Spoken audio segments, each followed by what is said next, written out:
Hello friends, welcome back to my YouTube channel DeepNEET academy. PY की series का ये हमारा लास्ट चैप्टर है, तो आइए इसे भी कंप्लीट करते हैं। चैप्टर है हमारा जैव विविधता एवं संरक्षण, बायोडाइवर्सिटी एंड कंजर्वेशन। चलिए स्टार्ट करते हैं। इससे पहले अगर आप वीडियो पे नए हैं तो वीडियो को एंड तक ज़रूर देखिएगा, सेशन को लाइक कीजिएगा, प्यारा सा कमेंट कीजिए एंड सब्सक्राइब करना ना भूलिए। चलिए स्टार्ट करते हैं। क्वेश्चन नंबर फर्स्ट है, रॉबर्ट मे के अनुसार विश्व में जाति विविधता लगभग कितनी होती है? तो आइए ऑप्शन देख लेते हैं। ऑप्शन ए है 20 मिलियन, ऑप्शन बी है 50 मिलियन, ऑप्शन सी है 7 मिलियन, ऑप्शन डी है 1.5 मिलियन। तो रॉबर्ट मे के अनुसार क्या थी, आप कमेंट में आंसर कीजिएगा। चलिए देख लेते हैं। जो रॉबर्ट मे ने है जाति विविधता बताई थी वो थी 7 मिलियन। चलिए नेक्स्ट क्वेश्चन कर बढ़ते हैं। क्वेश्चन नंबर सेकंड है, विश्व में निम्नलिखित में से कौन से क्षेत्र अधिकतम जाति विविधता दर्शाते हैं? ऑप्शन ए है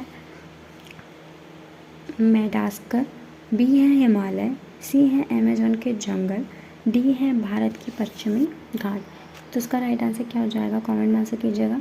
इसका करेक्ट आंसर हो जाएगा ऑप्शन सी। जो सबसे अधिक जाति विविधता वाले देश होते हैं वो है अमेज़न के जंगल। ठीक है, इसे हम लंग्स ऑफ अर्थ भी कहते हैं। ठीक है, क्वेश्चन चलिए नेक्स्ट क्वेश्चन की ओर बढ़ते हैं। क्वेश्चन नंबर थर्ड है, सन 1992 में रियो डी जेनेरो में संपन्न हुआ भारतीय पृथ्वी सम्मेलन क्यों किया गया था? ठीक है, तो आइए ऑप्शन देख लेते हैं। ऑप्शन ए है CFCs के उपयोग को तत्काल समाप्त करने के लिए जो ओजोन परत का ह्रास कर रही है। ऑप्शन बी है CO2 उत्सर्जन और वैश्विक ऊष्मन को कम करने के लिए। सी है जैव विविधता के संरक्षण के लिए और इससे लाभ के धारणीय उपयोग के लिए।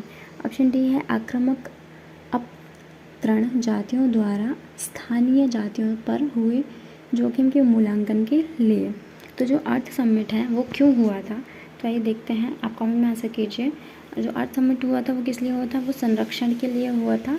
ठीक है, और लाभ के उपयोग के लिए हुआ था। तो इसका करेक्ट आंसर क्या हो जाएगा?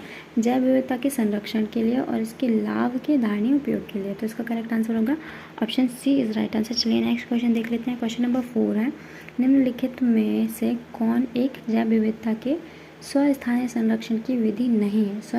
स्वस्थानीय क्या होता है? स्वस्थानीय मतलब कि जो जहाँ है उसे वहीं पर आरक्षित कर देना। ठीक है, तो आइए ऑप्शन देख लेते हैं। ऑप्शन ए है पवित्र वन, ऑप्शन बी है जैव मंडल संरक्षित क्षेत्र, ऑप्शन सी है वन्य जीव अभ्यारण्य, ऑप्शन डी है वनस्पति उद्यान। तो इसका करेक्ट आंसर क्या हो जाएगा? ऑप्शन बी इसका जो है वो करेक्ट आंसर हो जाएगा। जैव मंडल संरक्षण क्षेत्र जो है वो स्वस्थानीय संरक्षण की विधि है। चलिए नेक्स्ट की ओर बढ़ते हैं। क्वेश्चन नंबर 5 है, पादपों और जंतुओं को विलोपन की कगार पर लाने के लिए निम्नलिखित में से कौन सा सबसे महत्वपूर्ण कारक है?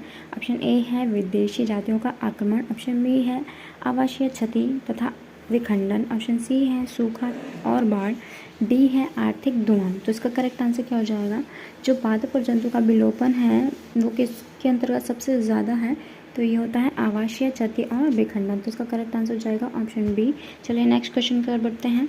क्वेश्चन नंबर 6 है, परागकणों का बहुत से वर्षों के लिए द्रव नाइट्रोजन में किस तापमान पर भंडारित किया जा सकता है? तो इसका ऑप्शन है देख लेते हैं। -196 डिग्री सेल्सियस पर, ऑप्शन बी है -80 डिग्री सेल्सियस पर, ऑप्शन सी है -120 डिग्री सेल्सियस पर, ऑप्शन डी है -160 डिग्री सेल्सियस पर। तो क्या होता है, जो हम क्रायो प्रिजर्वेशन करते हैं वो किस ताप पर करते हैं? ये हम करते हैं -196 डिग्री सेल्सियस पर। तो इसका करेक्ट आंसर हो जाएगा ऑप्शन ए। चलिए नेक्स्ट क्वेश्चन की ओर बढ़ते हैं। क्वेश्चन नंबर 7 है, निम्नलिखित में से कौन सा बाह्य स्थानीय संरक्षण में नहीं आता? तो ऑप्शन है ए वनस्पति उद्यान, बी पवित्र उपवन, सी वन्य जीव सफारी पार्क, ऑप्शन डी है बीज बैंक। तो इसका करेक्ट आंसर क्या हो जाएगा? इसमें हमें बाह्य स्थानीय संरक्षण में नहीं आता बताना। ठीक है, तो राष्ट्रीय उद्यान जो है वो आपका स्वस्थानीय हो जाएगा, वही स्थानीय हो जाएगा। और सी है वन्य जीव सफारी, ये भी बाह्य स्थानीय में आ जाएगा। और बीज में जो पवित्र उपवन आते हैं वो बाह्य स्थानीय में नहीं आते। तो इसका करेक्ट आंसर हो जाएगा ऑप्शन बी। चलिए नेक्स्ट क्वेश्चन की ओर बढ़ते हैं। निम्न में से कौन सा संकटमय प्राणीय एवं पौधों के बाह्य स्थानीय संरक्षण से संबंधित है? ऑप्शन ए है वन्य प्राणी सफारी पार्क जैव विविधता hotspot, option B C Amazon वर्षा प्रचुर वन, ऑप्शन डी हिमालयन क्षेत्र। तो इसका करेक्ट आंसर क्या हो जाएगा? क्वेश्चन नंबर 8 का कमेंट में आंसर बताइए, इसका करेक्ट आंसर क्या हो जाएगा, आइए देख लेते हैं। इसका करेक्ट आंसर होगा वन्य प्राणी सफारी पार्क, जो है बाह्य स्थानीय संरक्षण से संबंधित होगा। चलिए नेक्स्ट क्वेश्चन की ओर बढ़ते हैं। क्वेश्चन नंबर 9 है, अलेक्जेंडर वॉन हम्बोल्ट ने सर्वप्रथम क्या वर्णित किया था। ऑप्शन ए है पारिस्थितिक जैव विविधता, ऑप्शन बी है सीमाकारी कारकों के नियम, ऑप्शन सी है जातीय क्षेत्र संबंध, ऑप्शन डी है समष्टि वृद्धि समीकरण। तो इसका करेक्ट आंसर क्या हो जाएगा, आप कमेंट में आंसर कीजिए। जो अलेक्जेंडर वॉन हम्बोल्ट थे, उन्होंने क्या किया था, उन्होंने जातीय क्षेत्र संबंध के बारे में बताया था। इसका करेक्ट आंसर हो जाएगा ऑप्शन सी। चलिए नेक्स्ट क्वेश्चन देखते हैं। क्वेश्चन नंबर 10 है, एबल क्वाड्रेट अन्यष्ट चतुष्क में से किसे जाति विलोपन का सबसे महत्वपूर्ण कारण माना जाता है। ऑप्शन ए है सह विलुप्तता, ऑप्शन बी है आवासीय क्षति एवं विखंडन, सी है आर्थिक लाभ के लिए अतिदोहन, डी है विदेशी जातियों का आक्रमण। तो वो कौन सी जातियां हैं जिन्हें कौन सा जाति का विलोपन का सबसे महत्वपूर्ण कारण जो है एबल क्वाड्रेट, ठीक है, वो किसे माना गया है। तो सबसे ज़्यादा जो है वो माना गया है आवासीय क्षति और विखंडन को। तो इसका करेक्ट आंसर हो जाएगा ऑप्शन बी। कमेंट में आंसर जरूर कीजिएगा। चलिए नेक्स्ट क्वेश्चन देखते हैं। क्वेश्चन नंबर 11 है, नॉर्मन मेयर्स द्वारा अब तक विश्व में कितने जैव विविधता वाले हॉटस्पॉट पहचाने गए हैं। ऑप्शन ए है 34, ऑप्शन बी है 43, सी है 17, डी है 25। तो जो हॉटस्पॉट है वो कितने हैं अब तक, ठीक है, पहले कितने थे, 25 थे, 9 और खोजे गए तो हो गए कितने, 34, ठीक है। तो इसका करेक्ट आंसर हो जाएगा ऑप्शन ए। चलिए नेक्स्ट क्वेश्चन की ओर बढ़ते हैं। जैव विविधता पर ऐतिहासिक सम्मेलन अर्थ समिट रियो डी जेनेरो ने किस वर्ष में हुआ था। तो इसका करेक्ट आंसर क्या होगा, ऑप्शन देख लेते हैं। ए है 2022, बी है 1985, सी है 1992, डी है 1986। तो जो अर्थ समिट कब हुआ था, अर्थ समिट जो हुआ था वो हुआ था 1992 को। तो इसका करेक्ट आंसर हो जाएगा ऑप्शन सी। चलिए नेक्स्ट क्वेश्चन देखते हैं। लाल सूची में किन के बारे में आंकड़े या सूचना होती है।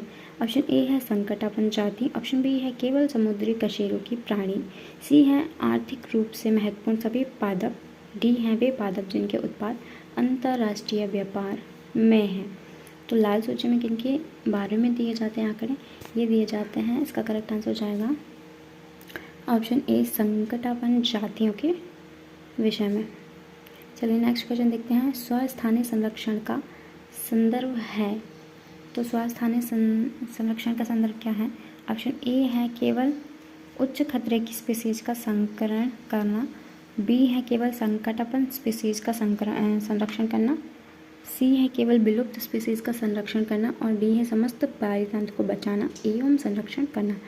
तो क्या है स्वस्थानीय, यानी स्वस्थानीय में क्या होता है, हम जहाँ जिस स्थान पर वो जीव या जिसका हमें संरक्षण करना है वो है, हम उस पूरे स्थान को संरक्षण करते हैं, ठीक है। तो क्या होगा इसका करेक्ट आंसर कमेंट में कीजिएगा। समस्त पारितंत्र को बचाना और उसका संरक्षण करना। तो option D is correct answer. चलिए नेक्स्ट क्वेश्चन क्या बढ़ते हैं। क्वेश्चन नंबर 15 है, इनको जैव विविधता की हानि के मुख्य कारण माना गया है। ऑप्शन ए है अतिदोहन, बी सह विलुप्ति, सी उत्परिवर्तन, डी पर्यावास हानि और विखंडीकरण, ई प्रवासन। तो सही विकल्प क्या हो जाएगा, क्या होगा इसका सही विकल्प। जो जैव विविधता की हानि के प्रमुख कारण है, कौन कौन से हैं हानि के प्रमुख कारण है। सबसे पहला तो है ए अतिदोहन, बी सह विलुप्तीकरण, और उत्परिवर्तन तो नहीं होता, ये तो धीमी गति से होगा तो विकास होता है, और पर्यावरण हानि और खंडीभवन। ई नहीं होगा अप्रवास। तो इसका क्या हो जाएगा ए बी डी। तो इसका करेक्ट आंसर बनेगा A B D, C is right answer. चलिए पीवाई की सीरीज़ का हमारा चैप्टर यहीं समाप्त होता है। इसके साथ ही हमारी 12th कंप्लीट होती है। मिलते हैं 11th में न्यू चैप्टर के साथ। Till then take care, bye bye, thank you so much.